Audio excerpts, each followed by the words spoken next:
না ওখানে বাধা দিচ্ছে কারা? ওরা ওরা কে কি ওরকম হট্টগোল বাজানোর মতো তো কোনো কাহিনী না। এটা তো মাহফিল, দফায় দফায় যদি খালি মারামারি হয়। হ্যাঁ, বিএমপি কেন কয় এই জায়গার মধ্যে মাথা ব্যথা দেখাবে? আমি তো বিএমপির বিরুদ্ধে বলছি না। না, ওনারাদের বাইরে কি হয়েছে না হয়েছে ওইটা তো আর স্টেজে নিয়ে এসে ওয়াজ বন্ধ করা যাবে না। কোরআনের অনুষ্ঠানে এখন যদি আপনারা বাইরে থেকে সিগন্যাল দিয়ে বন্ধ করে দেন, আপনি তো আর মানুষের বাচ্চা থাকেন না। কোন বিবেকে আপনি এই কর্মসূচিটা হাতে নিয়ে বাইরে ঘট্টগোল করছে?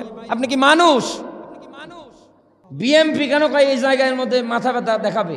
আমি তো বিএমপির বিরুদ্ধে বলছি না। আমি তো কোরআনের ব্যাখ্যা করছি।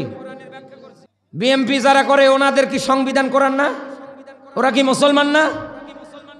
আমি যেমন মুসলমান ওনারাও তো মুসলমান, তাহলে ওরা কেন কোরআনে বাধা দেবে?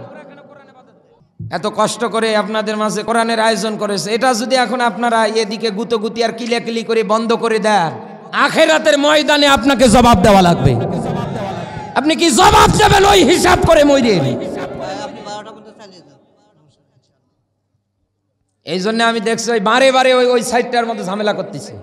আর আলোচনা শুরু করার পরে ওদিকে মারামারি, আবার এদিকে কি কি কি ওই গেটে কি হয়েছে ওখানে? হ্যাঁ ভাই ওখানে কি হয়েছে? কি কি সমস্যা কি?